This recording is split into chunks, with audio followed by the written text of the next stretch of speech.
Okay, good afternoon, everybody. I'd like to call the regular Parks and Recreation Commission meeting to order for Wednesday, May 23rd, 2012. If you'd all rise for the pledge, please. Pledge allegiance to the flag of the United States of America and to the republic for which it stands, one nation, under God, indivisible, with liberty and justice for all. Okay, thank you. Ms. McGill, would you call roll, please? Chair Wiscombe. Here. Burns. Here. Case Spear. Here. Trentacosti. Here. Intern Yee. And Ferrara and Longstreet are not present. Thank you, Ms. McGill. Okay, any changes to the agenda? And do you have anything on written communications? We have the memo. Do you have any comments, or Ms. Rapp? No, Chair Wiscombe, I just included a copy of the memo that we sent to the council following your actions on the Parks and Recreation budget. So this is a copy for your records. Thank you very much. I thought the memo really recapped our discussion very nicely. Thank you for putting that together. It's great. Okay, is there anyone here for public comment? Okay, seeing no one, we will close public comment, and we'll move on to community service recognition. Ms. Rapp?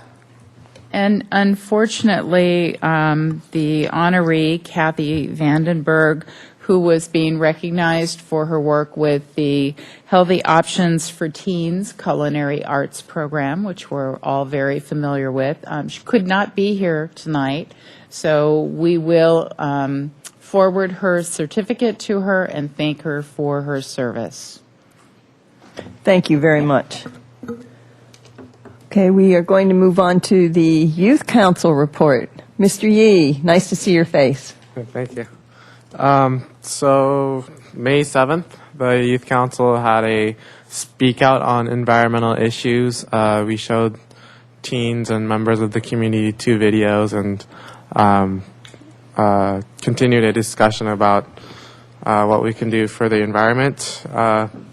Council member Kathy Maria spoke at the speak out, and Ms. Rapp and Mr. Case Spear and some other members were there. It was not as well attended as we would have hoped. There are about 30 to 50 members in attendance. However, that was due to the fact that there was another event going on regarding environmental issues. So next time we'll try to make it so that the two events do not coincide. Because the City Council passed the plastic bag ban law, we actually made reusable bags, Youth Council reusable bags, which I could not bring here today, but I will make sure that each one of you gets it. Thank you. And also, May 11th was our Teen Leadership Awards banquet. About 30 teens were awarded at the banquet, and many commissioners and council members were there. The girl who won, I completely respect her for what she has done. She had to have 2 jobs, and because her parents could not support her financially, she had to support herself and kind of live her own life. And I think it was incredible what she was able to do despite her situations. And also, Youth Council has been conducting interviews. We have one more set of interviews to go, and we'll submit our recommendations to City Council as soon as possible. Thank you. Thank you very much, Mr. Yee. Does anyone have any comments on that, or? Yes. I just have one comment. That evening, at the Leadership Awards dinner for the Santa Barbara Youth Council, I had the honor of presenting Mr. Yee here, our intern, and thanking him for his dedicated service to this commission, the Parks and Rec Commission, being here representing the youth of our community. And I'm really thrilled for Michael. He's going on to Williams College back in Massachusetts. You got your gloves and woolies ready? Yeah. And so congratulations on a job well done, and good luck in the future, Michael. Yeah. And I would just like to say thank you so much, Mr. Casebeer, for introducing me, and the Parks and Recreation Commission for supporting me throughout my time here. And I think we should all give him a hand. Also at that same dinner, the Leadership Awards dinner where they recognized Santa Barbara heroes, the city of Santa Barbara was also recognized as being a hero for providing programs and leadership for the youth of our community. And Mr. Grant House and the mayor and Kathy Murillo accepted that award very graciously. And it just reiterated the importance of the connection between the kids and the leadership of our community. I think it really rang true. And Kathy's out there cheering away. Thank you, Kathy.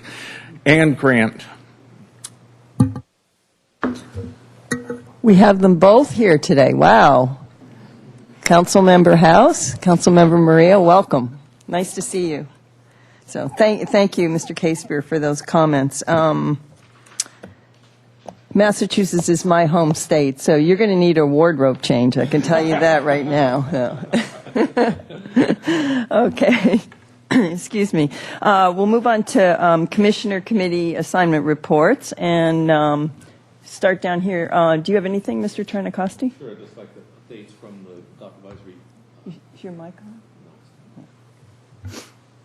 So updates from the GAC. First of all, there is a time change for the GAC meetings to 4:30 p.m. And those are public meetings, so if the public wants to attend, those are being moved to 4:30. Next, more great comments about the course being in great condition. And as a result of that, the rounds were as expected, as budgeted. So those are two positive things. The Santa Barbara City Golf Championships are coming up, and they are going to be on May 26th, 27th, and 28th. Also, there are a lot of things going on for the youth, especially over the summer. And rather than list them, you can see them at sbyouthgolf.com. That's sbyouthgolf.com. And there are lots of things going on for the youth this summer with leagues and camps and lots of activities. So please check that out. We're still working on the Play It Forward tees, which are green tees that will make the course more playable and fun to a much more variety of people. Anybody can play them, and they are they're gonna include. You can post if you use those. So yeah, if you or like me. And there is a Pace of Play subcommittee that's currently in action to see what we can do to increase the pace of play. This is an issue at just about every golf course in the country, and so we are proactively addressing that as we see play coming up. We want to make sure that our players are happy on the golf course, so that we're going to continue to do that. And also, there's a new fun women's league called Girls Night Out, and on the first week of it, 10 people showed up at the clinic and 30 showed up to play on Tuesday. And this is a pure fun league, so if you've never golfed before or if you're interested in just having fun and meeting people, there's no rules, literally. So it's just go out and have fun, and it's been very successful so far. That's it. Thank you. That's a great report. Thank you very much. Yeah, we have the, in terms of the youth, we just got a press release on the upcoming Russ Morrison golf tournament coming up on, I think it's Saturday, June 9th. So I know my husband's forming his team for it. So with his 11-year-old neighbor's son, or 11-year-old son, of one of our neighbors, so who's a really good golfer. So that should be a fun event. So it's nice to see all the increase in the youth activities at the golf course. And I think we owe a special thanks to Michael Yee for really bringing that forward to the Golf Advisory Committee when about a year and a half, 2 years ago, and really promoting youth golf. So thank you for that. Okay, Mr. Burns, do you have anything? Or? I will just make a short comment. The Park Foundation had their fundraiser on the Condor Express. I don't really have the numbers of how it went, but it was an enjoyable time, and that was the one thing I did. So. Thank you. Okay, we'll come back to Mr. Casebeer. I attended the Street Tree Advisory Committee meeting on May 3rd, and Mr. Downey reported on violations, and they are down, and we are closing the gap rapidly in the number of open cases. So from when you took it over however many years ago to now, it's really, really compressed, so it's just down to a few, and mostly because there's some mitigation to be done. So you should be commended for that. And then we did do our site trip and look at the trees that are on your agenda tonight. We'll come back to Chris. Do you have something for committee reports? Yeah. Okay. Yesterday, I attended this city finance committee where Mr. Armstrong and Mr. Casey and many of the staff members presented a recap on the status of our facilities citywide. And it turns out that about 40% of the structures in the city of Santa Barbara fall under Parks and Rec. And the general condition of those buildings is not good. A huge percentage of them were built before 1950. And with the economic conditions of the last 6 or 7 years, we just haven't had the resources to keep these buildings up.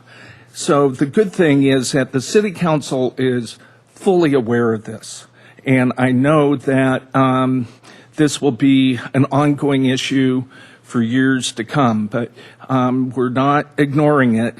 And I think we're going to have a little more information on this subject tonight. Also, last night at the Athletic Roundtable Hall of Fame dinner, the Ralph McFarlane Award went to Joe Coito.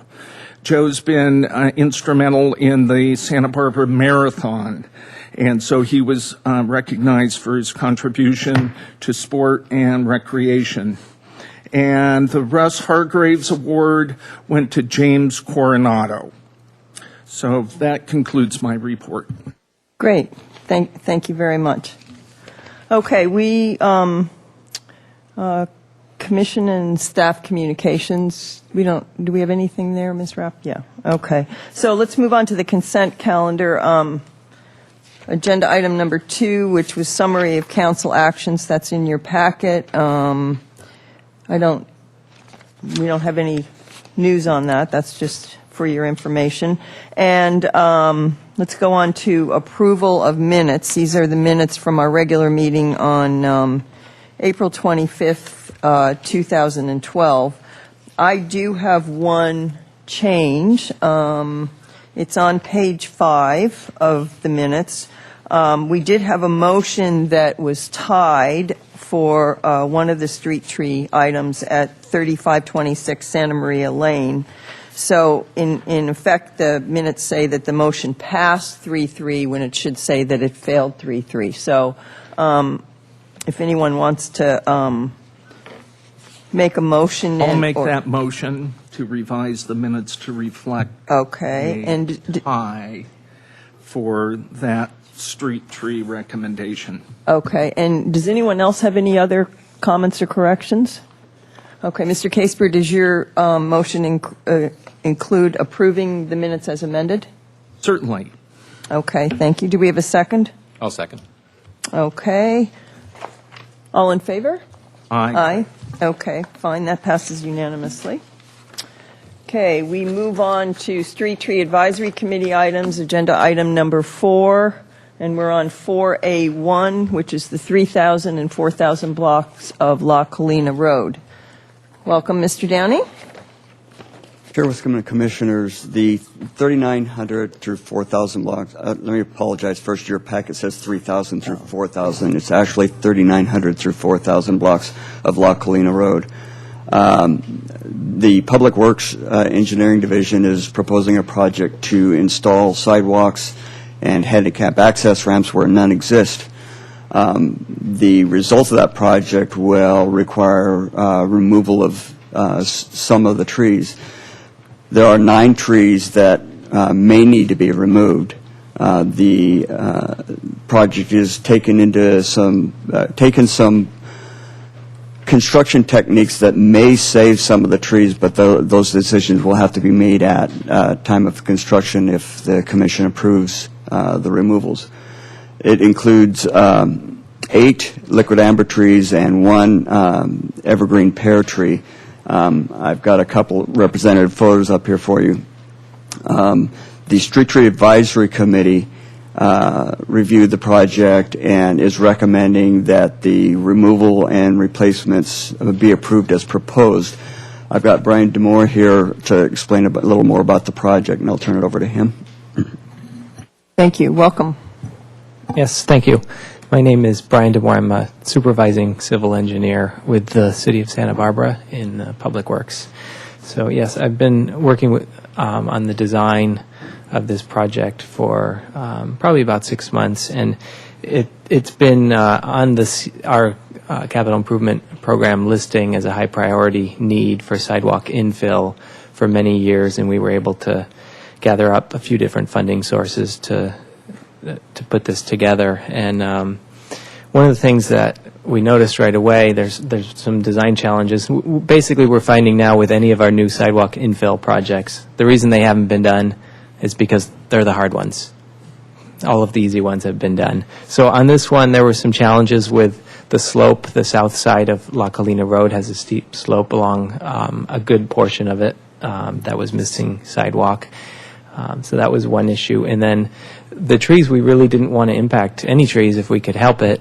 But balancing out between the slope and the need for retaining walls and impacting trees, we kind of came to what we felt like was a good compromise where we were able to narrow the road a little bit. And by doing that, we're able to preserve 3 trees that aren't listed here in the 9. So we're able to definitely preserve 3, and of these 9, 3 others we hope to be able to preserve. So of the 12 trees that are along this stretch, hopefully only 6 of them will need to be removed, and those 6 are likely all to be the liquid amber, which from a Public Works perspective, those are some of our most aggressive trees that I've seen. I'm not the expert. We've got Tim here to attest to that, but a lot of them have lifted up the curb and gutter, which impacts drainage to the road, and they wouldn't be, if those trees remained, they'd do the same thing to the sidewalk, and we'd hate to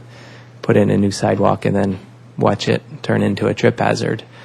So those are some of the elements of the project. Also includes 8 new sidewalk access ramps, some right adjacent to the new sidewalk, but also we try to take a step back whenever we put new sidewalk in and make sure people can actually get to it. So the project also includes new sidewalk access ramps on Pasitas Lane and on La Cumbre Road. And Via Diego also, yes, those aren't. So 3 locations that aren't immediately adjacent to the sidewalk infill. And so this is all, the goal is to provide access to the schools. It's because of the proximity. There's 3 schools in that area. That's what elevated this to such a high priority. So if you guys have any questions, I'd be happy to answer. I know that you're planning on adding, I found one tree that I know you're adding, but are there more replacement trees? There'll be a one-for-one replacement, and the proposed replacement tree is the Little Gem magnolia, which Okay. there are currently 2 Little Gem magnolias on that stretch of La Colina Road. Chair Wiscombe and Commissioners, Ms. Wiscombe is talking about the plans that were provided at the Street Advisory Committee meeting. The plans you have are revised. It shows more trees to be replaced. Okay, great, because I didn't look at them that closely again, because I looked at them when we were on site, so, okay. So that's great. So there's going to be more trees than what we saw at staff meeting. Cool, okay. Thank you very much. I'm going to open it up to the commission for questions. If there's any members of the audience that want to speak publicly on any of these items that have not filled out a speaker slip, please do so. I have one speaker slip for an upcoming item. Yes, Mr. Burns. This probably is for Mr. Downey. The tree that you're putting in, the replacement tree, I think you said a Little Gem. What was your reasoning for that? Chair Wiscombe and Commissioners, as you recall, the tree that must be planted is what's designated for each section of street. Currently, the magnolia is what's designated for that section of street. Partially why it was chosen has to do with the overhead utility lines, and it doesn't grow as tall as the liquid amber and won't be impacted as much by utility line clearance. And it doesn't have the nasty little seed pods either. No. Yes, Mr. Casebeer. I'd like to make a motion to accept staff's recommendation on the La Colina Road project as submitted. A second? Okay, any other discussion on this item? Okay, all in favor? Aye.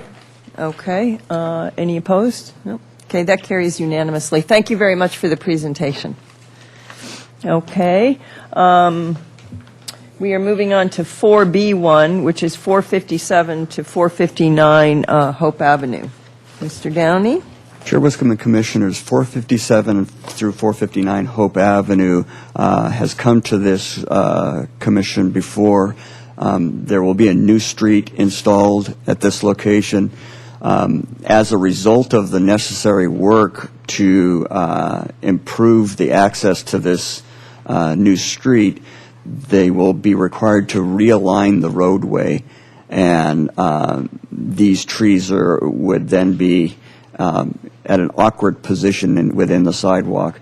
The applicant is proposing to box up and retain these trees and replant them, one in a new location at the end of the project.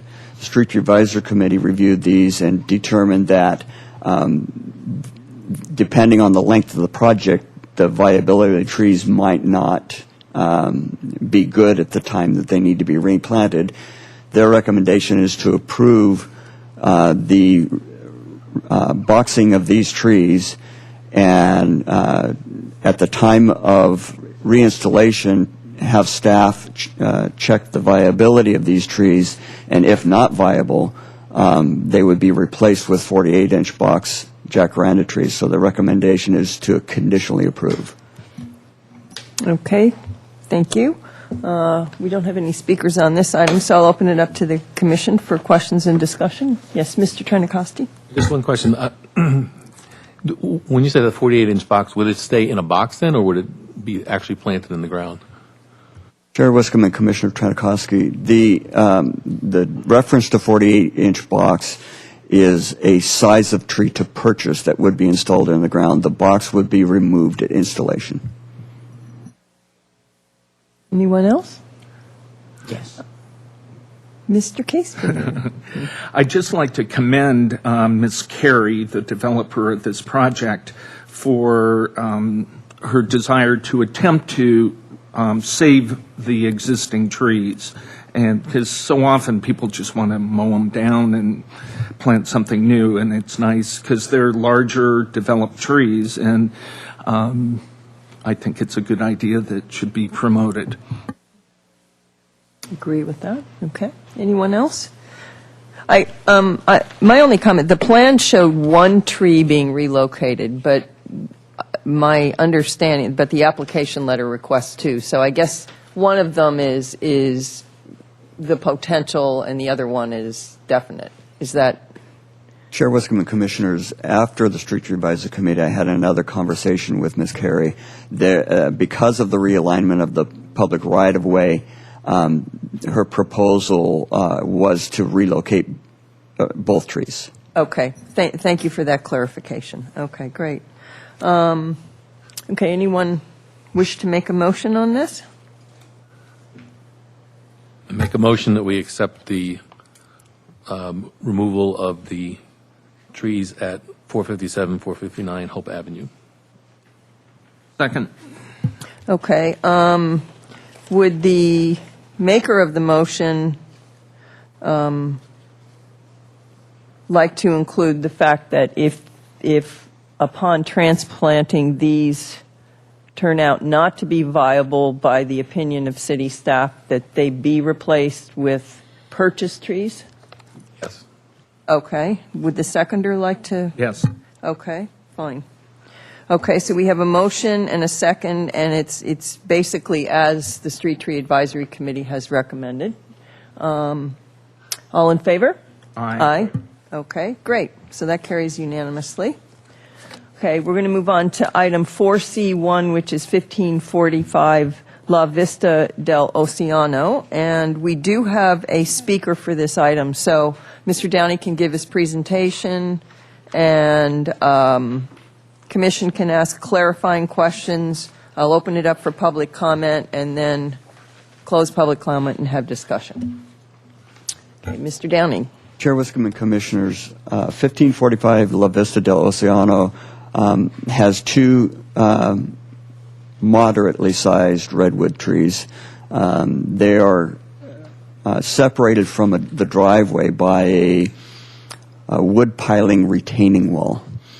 The reason stated by the applicant was that the retaining wall needs repair and the size of the trees are yet fairly small and too large for the space that they're in. The Street Tree Advisory Committee concurred with that, and their recommendation is to approve on the condition that the applicant work with staff for an appropriately sized replacement tree. Okay. Thank you, Mr. Downey. Does anyone on the Commission have a question or any questions for Mr. Downey? Yes, Mr. Burns. I wasn't sure if there was a problem with the foundation or not. The applicant seemed to say there was a problem with the foundation, and I don't know if you brought that up. Chair Wiscombe, Commissioner Burns, the damages to the retaining wall to separate the raised planter from the driveway. There is no foundation damage. Anyone else? Okay, I'll open it up for public comment. We have one speaker, Mr. Keith Strauss. Welcome. Let me make sure this is on. Yeah. I can give you 2 minutes to speak. How are you? Yeah. Just very quickly, I'm glad to find out that Mr. Downey is recommending that they be taken out because they're babies right now. I'm just here on Conrad Hogan's request, just as a friend. I've worked with him over the years, but he's in British Columbia right now and couldn't be here, so he asked me to attend this.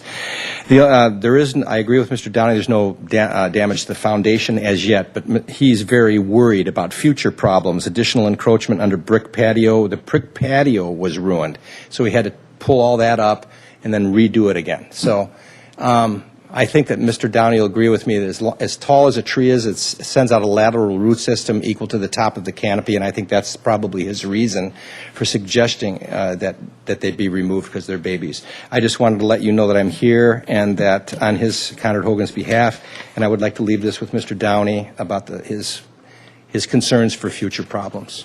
Okay. Thank you, Mr. Strauss. Ma'am. Okay, that closes public comment, and we'll open it up to the Commission for discussion. Anyone have any questions or thoughts? I'll make a motion to approve staff's recommendation to remove the trees at 1545 La Vista del Oceano. Second. Okay, any further discussion? Okay, all in favor? Aye. Any opposed? Okay, that carries unanimously. Great. Thanks again, Mr. Strauss. Okay, we're moving on to item 4D1, which is 920 Camino Viejo Road. Mr. Downey? Chair Wiscom and Commissioners, at 920 Camino Viejo Road, the property owner is trying to spruce up the property. Over the years, there has been numerous dead branches on these proposed trees. They're proposing to remove one oak tree and 3 Monterey pines. The poor condition of these trees is apparent in the photograph here. The Street Advisory Committee determined that there's plenty of other canopy cover in that area, and it would be no impact to the neighborhood to lose these trees. The recommendation is to approve. Okay, thank you very much. No public comment on this one. We'll open it up to the commission for questions and discussion. Anyone? Okay. Mr. Burns? I'd like to make a motion that we approve the removal of the trees in concurrence with the staff and Street Tree Advisory Committee. I'll second. Okay, we have a motion and a second. Any further discussion? Okay, all in favor? Aye. Okay, great. That carries unanimously. And we're moving on to 4D2, 816 West Victoria Street. Mr. Downey? Chair Wiscom and Commissioners, 816 West Victoria Street is a species of star pine that has had poor care. Excuse me. The tree has been topped in the past. The tree hasn't been thinned. The Street Tree Advisory Committee reviewed this, and the result of their motion was a tie vote, which is a non-recommendation. They chose not to make an additional recommendation, so staff is making a recommendation based on the condition of the tree and the likelihood that it can achieve much canopy at all, and the size of the lot. Staff recommends that the commission approve this removal. Okay, thank you. I think there's a correction on this. The slide says West Victoria, as does our agenda, but I think this is 816 West Anapamu Street, according to the application in the letter. Chairperson, Commissioners, my apologies, yes. That's quite all right. That happens. That happens. So, okay, so if we could just correct the record to show 816 West Anapamu. Okay, and we have no speakers for this, so I'll just open it up to the commission for comment. Yes, Mr. Trinacosti. The tree looked really healthy. So what was the proposal to remove it based on? Chair Wiscom and Commissioner Trentakoski, if you investigate the base of the tree, there's 2 trunks that are poorly attached. They're not attached to each other well. In addition to that, the tree's been topped and it has at least 3 new tops that are weakly attached.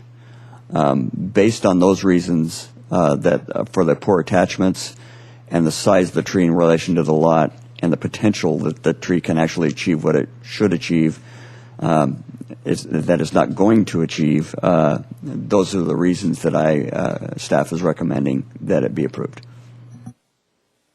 And in the future, it looks like the Edison wires are near the tree, so it will continue to get pruned. Chair Wiscom and Commissioner Case-Beer, this tree is not being pruned by Edison. It's not under the high voltage lines. This was done by a private party. Yeah, as you know, there was no recommendation from the Street Tree Advisory Committee on this. They were basically 2-2 on it. But the size in relation to the lot and the condition and structure of the tree with the potential to develop normally, I think, are 2 considerations that need to be taken into account. And the character of the neighborhood, I don't believe, will be materially affected by removal of the tree. So I would be in favor of supporting staff's recommendation. Is that his motion? No? Well, I'd like to make a motion then to support staff's recommendation to remove the tree, and without the applicant having to replace it either. Second. Okay, any other discussion? All in favor? Aye. Okay, that carries unanimously, and that's it. Thank you, Mr. Downey. Okay, and we're moving on to administrative and staff reports. Agenda item number 5, Public Works Facility Renewal Report by Mr. Jim Dewey. Yes, Ms. Rapp. Madam Chair and Commissioners, this is a continuation, in a way, of the discussion that we've been having about the condition of our parks and recreation facilities. And as Mr. Casebeer mentioned, the Finance Committee, as I told you, is continuing to look at the needs that the city has for funding mechanisms to take care of our facilities. And Mr. Dewey presented this report to the Finance Committee, and I asked him if he would come and make this presentation to you.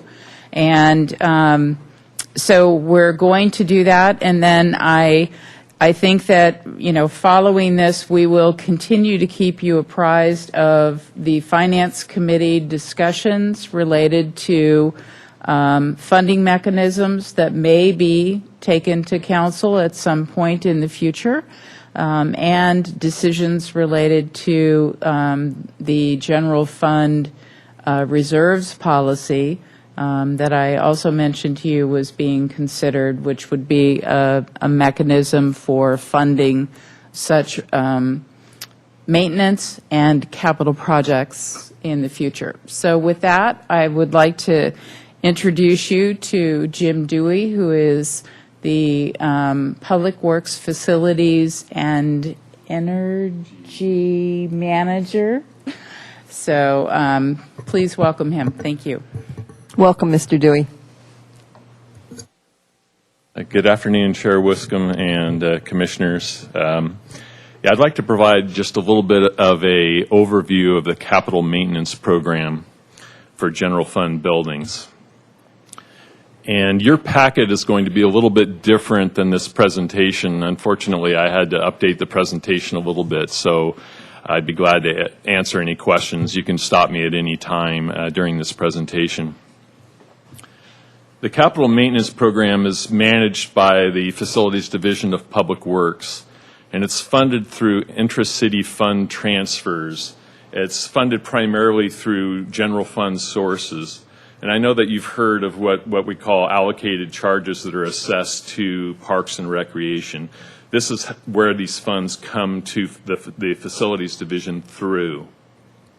And the reason why that's important is that it's important that each department recognize the cost of maintenance in their own budget, even though those funds are being transferred to another city division or department.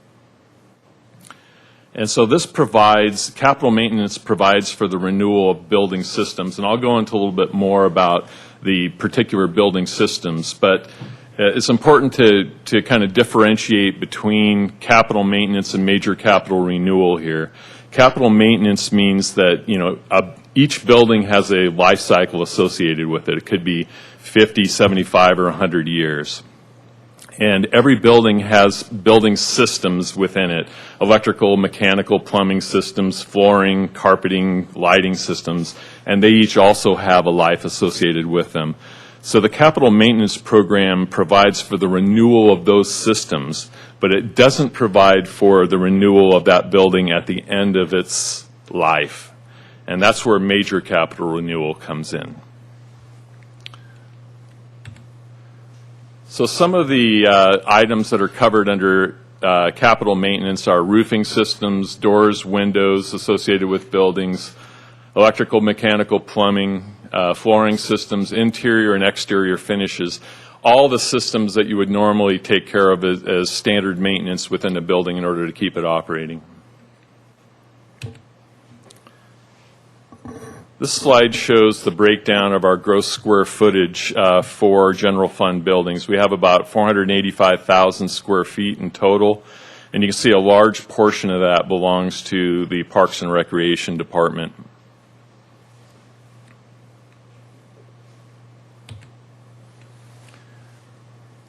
This slide provides the breakdown of our square footage by year built, and you can see that the majority of the square footage of general fund buildings were built prior to 1960. So they're all older. The majority of our buildings are older than 50 years.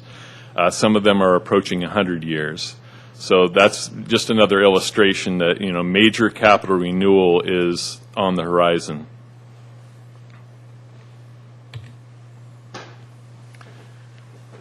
This is a pie chart of the facilities, actually the building maintenance budget.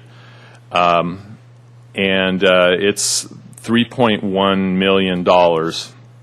And this is a breakdown of those allocations by what it is that we provide in terms of service. So $1 million is provided in construction services. This is primarily a service that's provided on a recharge basis to enterprise funds. And so most of that funding comes through enterprise funds. Next, we have $660,000 that's dedicated to service calls. Now, service calls, any time that anyone in a general fund building calls for a need for air conditioning, or if you have leaking water pipes or anything that is not planned, this is associated with that service. We also have $240,000 in routine maintenance, and these are contracts for maintenance of elevators, air conditioning systems, overhead doors, backflow preventers, things like that. And the remainder, the $1.2 million, is dedicated towards capital maintenance, which is the replacement of building systems. That table to the right shows the breakdown of the general fund allocations only. So the general fund contributes about $1.8 million towards the building maintenance budget, and it provides about $850,000 of the capital maintenance that's done in those buildings.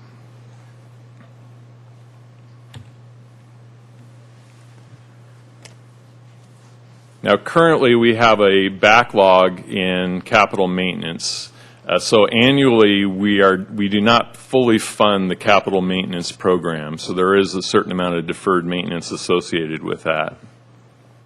We have a web-based software model that predicts how much capital maintenance is needed in all the buildings and what the value of that is, and it's called the Facilities Resource Renewal Model. Based on that model, we have about a $20 million backlog just in the general fund buildings. And what we call the FRRM provides for just the cost of the replacement of those systems. What it does not provide for is other costs that are triggered by when you go in and replace the systems. So you may run into problems with asbestos or lead abatement. It may trigger other code upgrades that need to happen.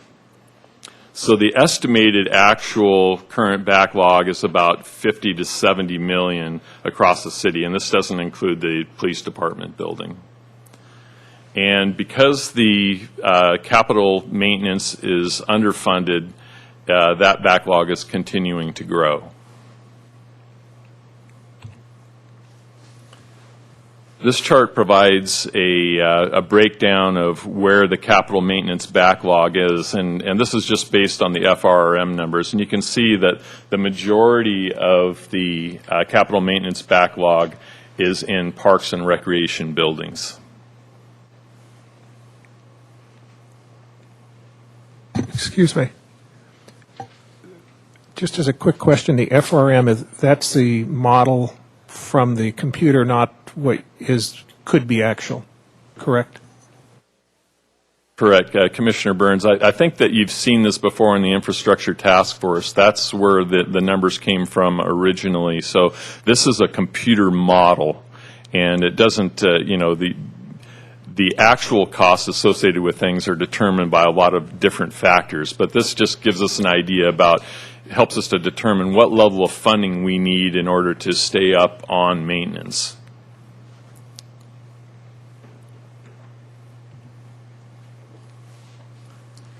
This slide is specific to Parks and Recreation. So according to the Facilities Resource Renewal Model, the backlog just in Parks and Recreation buildings is about $12 million.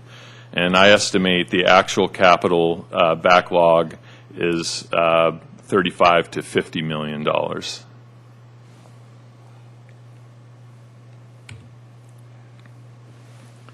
I put together this table, and you've probably seen some of these numbers before, but these are some larger recreation and parks buildings, parks facilities, and their year built. And if you look on the far right, that is the estimate of what it would take to bring these buildings up to a current standard. In other words, to take away all of the, take care of all the deferred maintenance backlog. So the Cabrillo Pavilion and Bathhouse, about $7 million. The Carrillo Gym, which is approaching 100 years old, about $3 million. The Los Baños Del Mar Pool Facility, about $2 million, and so on.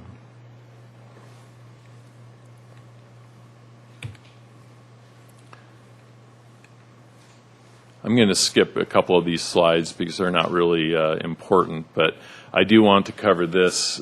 This slide shows the current funding for capital maintenance for all general fund buildings, which is $1.2 million, as you've already seen.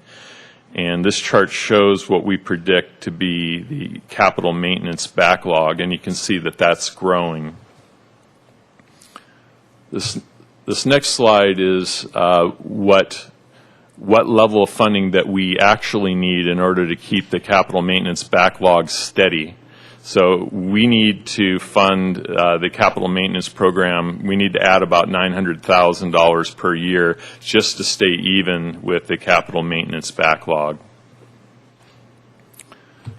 If we wanted to reduce the capital maintenance backlog, of course, we'd have to increase it. And so I have a couple slides showing what would happen, what we anticipate would happen if we increased it by another $900,000 or $3 million from 1.2 and over 10 years, and then providing that funding at $4 million.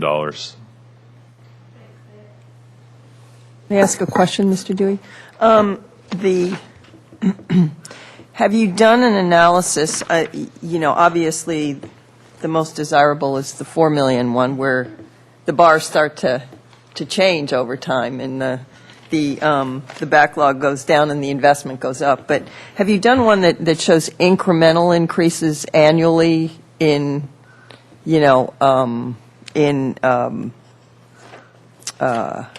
investment? In other words, increasing it a little bit each year to see what that looks like? Chair Wiscombe, no, we haven't really analyzed a lot of different scenarios for this, because it's hard to say right now with the budget that we're in. It's difficult to plan ahead. Also, with the RDA suddenly going away, that's also thrown in a problem, because the RDA has provided substantial funding towards major capital renewal, which takes away all that deferred maintenance backlog. Right. And so we're really at a point now at trying to figure out what it is, trying to come up with a plan for funding both for capital maintenance and for major capital renewal. So we're, just starting that process. And are there any outside grant funds available for capital maintenance as opposed to capital renewal? Are there sources of funds that you have, access to for the? Yeah, Chair Wiscombe, we recently had a ARA funded, a Recovery Act funded grant that came through to us for about $868,000. It was an energy efficiency and conservation block grant that was able to replace air conditioning systems, for instance. So we're always looking for those opportunities. They're a little bit few and far between for capital maintenance, though. Yeah, that's what I was wondering, as opposed to capital renewal. Okay, thank you. So this slide, I want to contrast the difference between capital maintenance and capital renewal. So I've been talking primarily about capital maintenance, the replacement of building systems. Now we're going to take a little look at capital renewal. So the capital renewal provides for the renewal or replacement of a building. Every building has a life cycle associated with it, and what capital renewal does is it will either rebuild that building completely or extend the life of it by doing a major upgrade to the building. So it provides for major structural upgrades, code upgrades, any major remodels that would change the configuration of the building for future service. And in some cases, it would mean that we would demolish an old building, like the police department, ideally, and replace that with a new one. Looking at just parks and recreation buildings, what we're looking at for capital maintenance is about $12 million, well, actually, $35 to $50 million in actuality in deferred maintenance backlog. But in terms of capital renewal, based on the 171,000 square feet and an average building life of about 50 years, we're looking at about a $100 million capital renewal backlog. And I think the important thing to mention here is that in the past, the community have built these buildings. They've funded them. They realized that the community needed service from these buildings, and now it's time to reinvest. And if everyone wants the same level of service, a lot of our buildings just are not very serviceable right now. I look at the Cabrillo Pavilion, for instance, in Bath House, and there's so much opportunity there. And it's heavily used right now, but only part of it, and it has so much potential. This would be a great opportunity for the community to invest in its renewal. So, in summary, just for the parks and recreation buildings, we would need about $600,000 added to our capital maintenance on an annual basis just to keep those facilities, on par with where they are now, not to increase any more capital maintenance. And we need to come up with a way to fund the coming $100 million liability that's there for major capital renewal. And things that we would look at are bond funding and or annual contributions to an infrastructure capital funding plan. This would be like a sinking fund that we can accumulate annually and then apply it to these major projects when needed.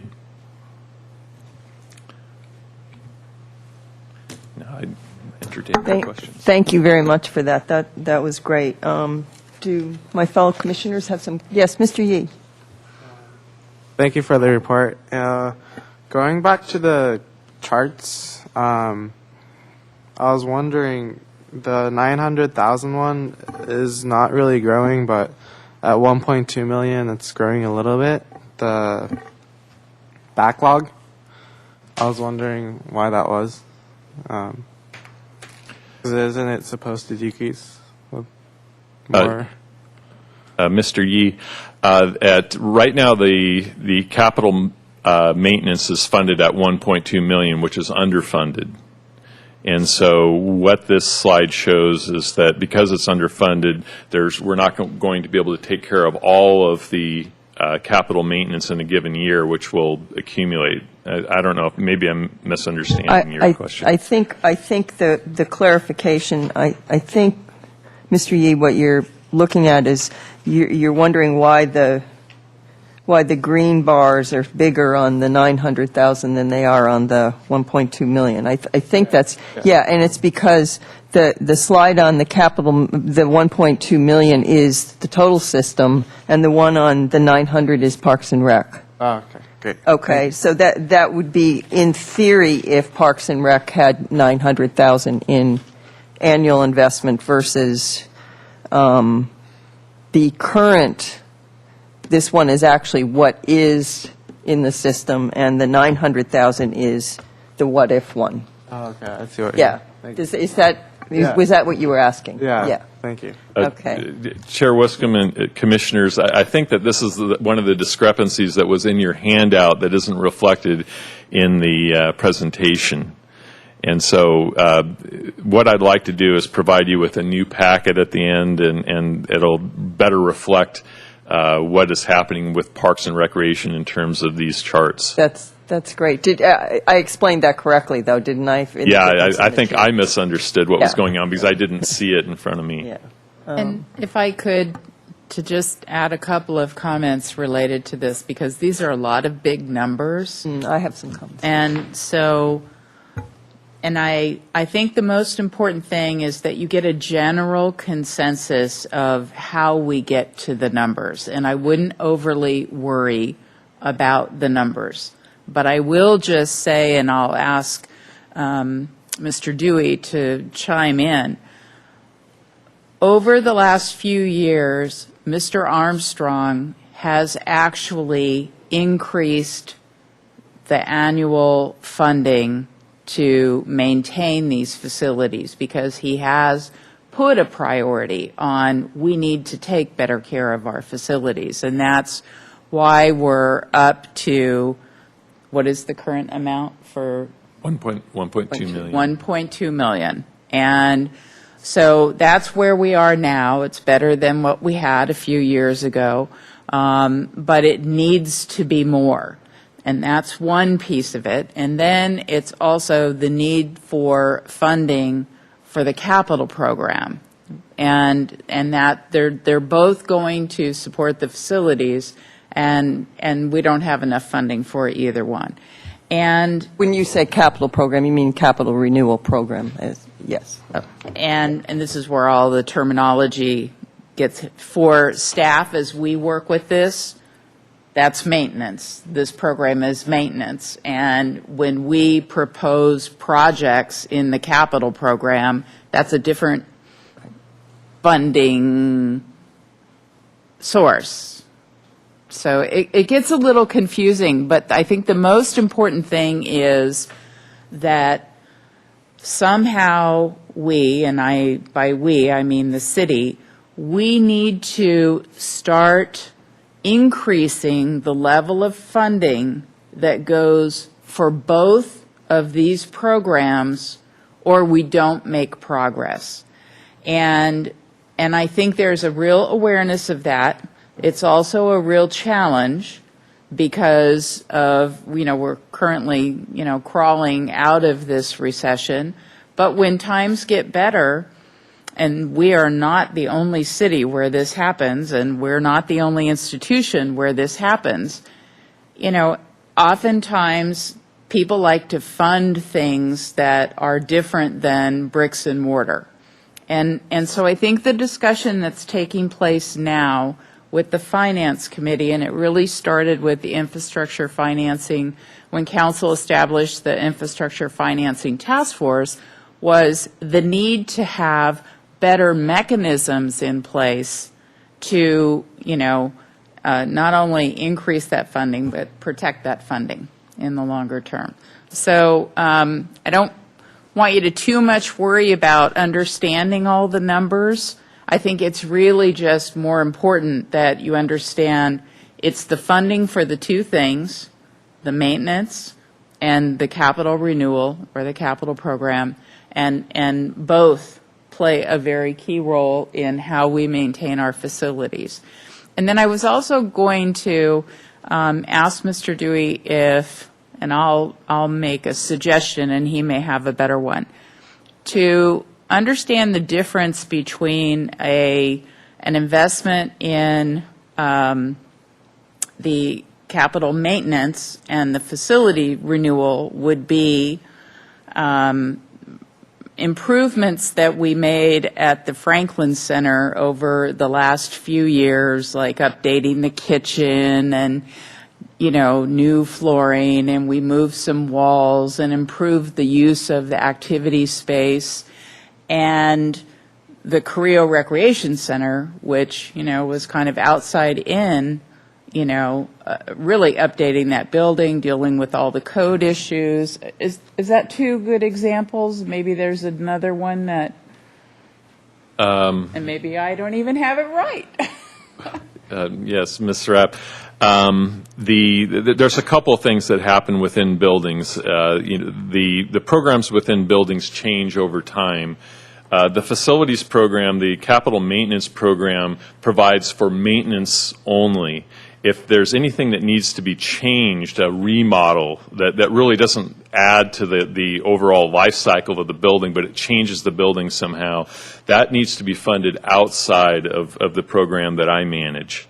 And so typically, if we take care of that, a project like that, that would be under the construction services part of what we do, and we would charge back the department, we would charge back recreation for that, for instance. Give me another example then, because that was not a good example. I'm trying to as far as- have the understanding between making some improvements in one of our facilities that happened recently that falls under what you're talking about for maintenance, and then contrasting the full renovation that took place at the Creo Recreation Center, because we do a lot of this. Okay. Well, You know what I'm trying to Yeah, the yeah. Creo Rec Center is capital renewal. Is that correct? That's correct. Yeah, and I mean, are the heaters at Los Baños capital maintenance? Yes. Okay, that would have been my Good yeah, example. Yeah. Thank Yeah, there is, the major capital renewal will extend the life cycle of the building itself. Right. And I think that's the biggest difference. Yeah. But another thing I wanted to reemphasize too is that there isn't any public institution that doesn't have deferred maintenance. Okay, no one can, has been able to fully fund a maintenance program that I'm aware Let's of. be the first. And yeah, I would like that. Yeah. But the reality is that buildings are built with different sources of funding, and a lot of times there, even from day one, there isn't really a plan to have a sinking fund to replace that building 75 years after it's built, and that's really what we're dealing with here. Mr. Casepier, you had a comment or a question? How do these figures reflect enterprise fund, like the airport, the harbor, the golf course? Are those facilities in these figures? Commissioner Casepier, no, they are not. This is only general fund. Right. So each one of those departments would have their own issues with deferred maintenance. Okay. Yes, Mr. Burns, I have some comments too, so, yep. Yeah, I've got some comments and questions, and I'm very pleased that this is Mr. Dewey, that you're making this presentation. This is bringing out to the general public something that people just don't think about. It's very similar to, people don't really think about the roads need to be maintained, but it's, at least you notice a pothole and you can call somebody on one of these buildings.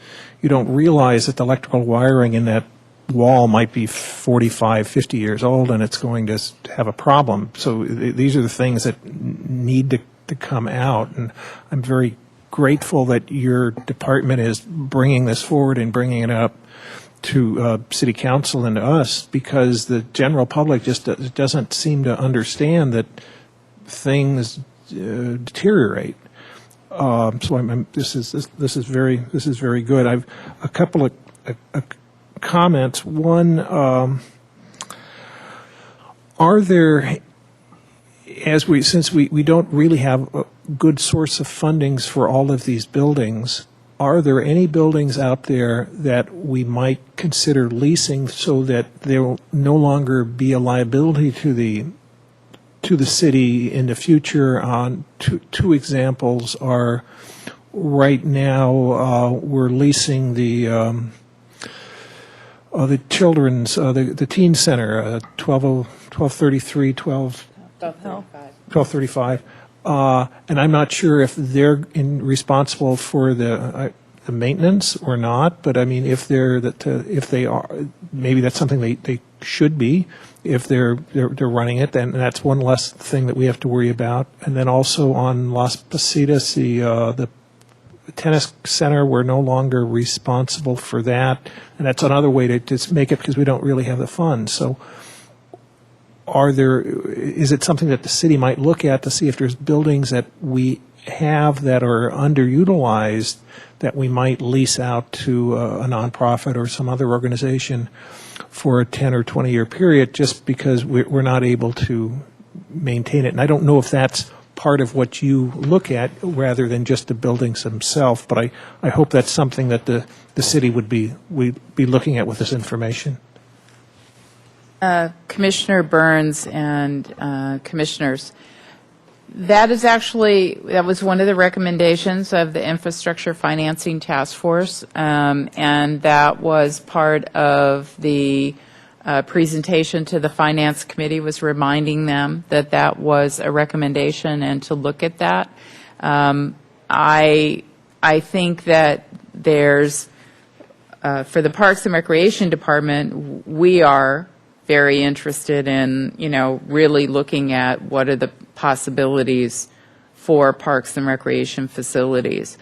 And I'm not sure, because I think that's more of a department by department consideration. But I do know that it's continued to be brought up as something that needs to be analyzed.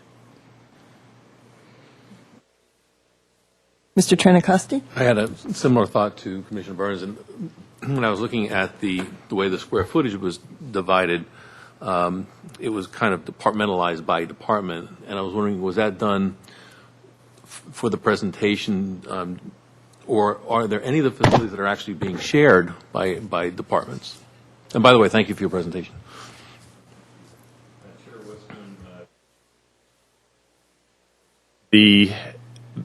Many of our buildings have both enterprise funds and general fund departments within them, and it's a lot of this space is shared, especially in the Public Works corporate yard area.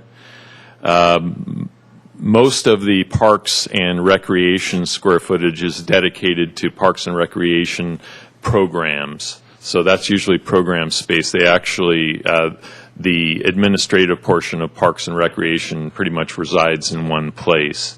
So it is a little bit of a mix. City Hall has a number of different departments residing within it. And fire, library, and police are pretty much kind of a homogeneous group. But, it's a mixed bag. And those costs are allocated to whether they're the general fund department or, so for instance, the administration building for Parks and Recreation, the percentage of office space that's utilized by the Creeks division is charged off in the allocated costs to the Creeks program instead of the general fund. So that's a good example. And also those allocations for the capital maintenance program are allocated by square footage.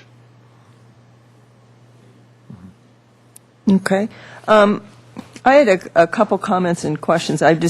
Now I have the slides have changed a little bit. The numbers on some of the slides have changed, but I found this this report really quantifies what we're up against, and it's really an eye-opener, I think, and it's remarkably well put together. Thank you very much for that. And I think, but some general comments that I think are helpful to the Commission and to anyone that's listening. In terms of the gross square footage slide that you showed, that's 46% is Parks and Rec. That is a significant amount. So I just did some percentages along the way to maybe bring home some points. Where you did the gross square footage by construction period, pre-1950, I assumed 170,000 square feet. I think you said it's 171, so I'm off. But so 35% of our buildings are pre-1950, so they're 62 years or older. And that's what I got out of this. Am I doing that right? I think out of the 485,000 gross square footage. Chair Wiscombe, I'm not going to do the math right here, but Yeah. I think that the majority of our buildings are over 50 years old right now. Yeah, and then there's 23% that were in your 1950 to 1960 bar. So when you add that, you get 58% of the buildings. Yes. Yes. That sounds right. Yeah. So, which is a significant number. I was interested in the service calls, 660,000. That's 21% in service calls. Is that number pretty standard, or is that number reflective of the age of our facilities?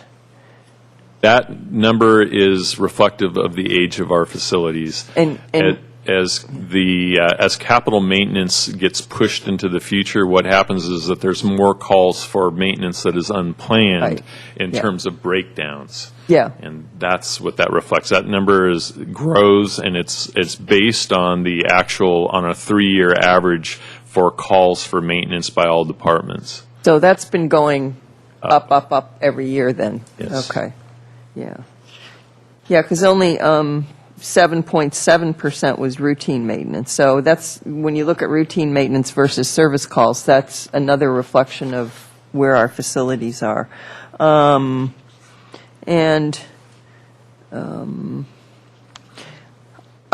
The slide that showed the large capital renewal with Cabrillo Pavilion and Bathhouse at the top, you don't need to put it back up, but, I looked at that and I thought, and that was estimated total renewal of $7 million, and I'm thinking back to the budget numbers we got, and since the Carrillo Rec Center has been renovated, how much the revenues have increased there, and how wonderful it would be to be able to invest this kind of capital in the Cabrillo Pavilion and Bathhouse to increase the revenues just like they have at the Carrillo Rec Center.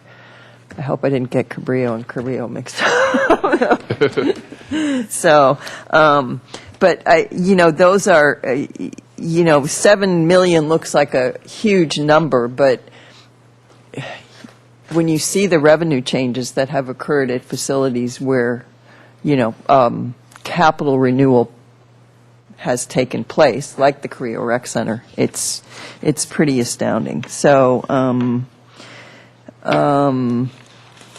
and I would love to see the slide package. I know you changed some slides, so that would be nice to have the updated slide package. I think that pretty much is the end of my comments, but I thank you very much. I just thought this was a really great way to quantify what's really going on with the city, and something that the commission has focused on for several years and more in these tough budget times, which is deferred maintenance. So it's great to see. So thank you. Does anyone else have anything? Yes, Mr. Yee. Just a quick question. Is there a point when these figures just become so large that our backlog gets so large that we go into some sort of emergency mode or something? Mr. Yee, that's a good question. There's what I found as a maintenance person, as deferred maintenance keeps getting deferred, there's impacts to programs and things, and our ability to be able to serve the public in the same way starts to diminish. Sometimes within a building, there might be a building that gets mothballed completely. There may be a time where we would just close off sections to buildings, or we won't be able to provide services. And eventually that will get to the point where it reaches a critical mass where the building is not suitable for occupation at all. And so, there's a lot of things that we can do, stopgap measures to keep a building running. It's just that its functionality, it starts to become dysfunctional after a while. And so it's to know exactly where that point is, where you have catastrophic failure, it's kind of hard to predict.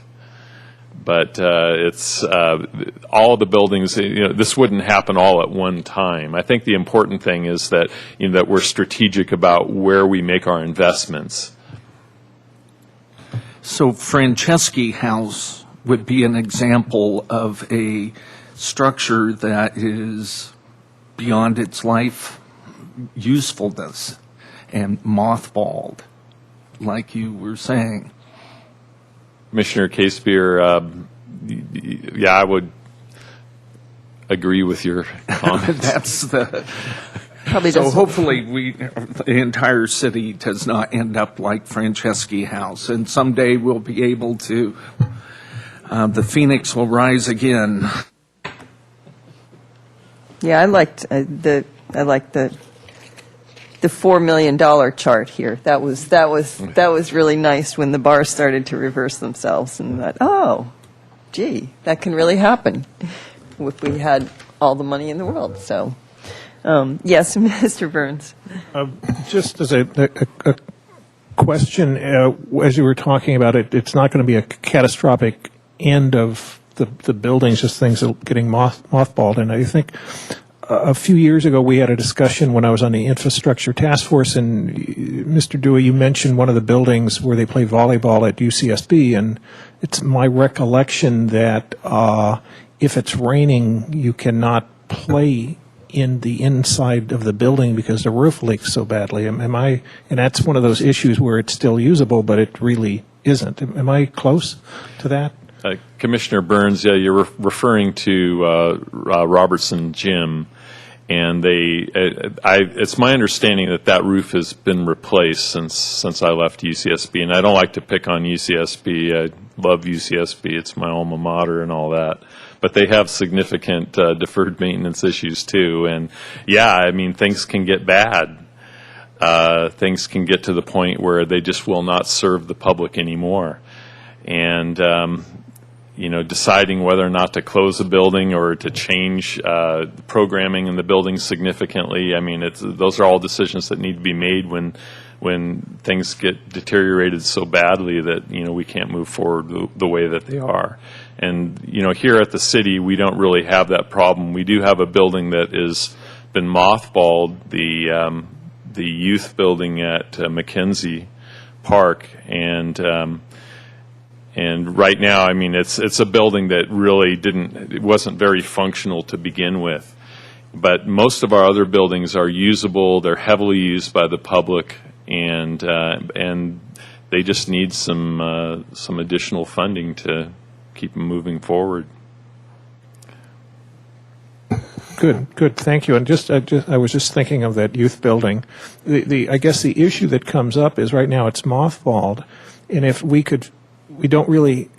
possibly don't have a use for it, and if we could find a nonprofit that would be willing to renovate the building, and then we could lease it to them for 20 or 40 years, and then will become a building that would not become a liability for us in the future. And I just hope that we every once in a while think of outside the box on stuff like that.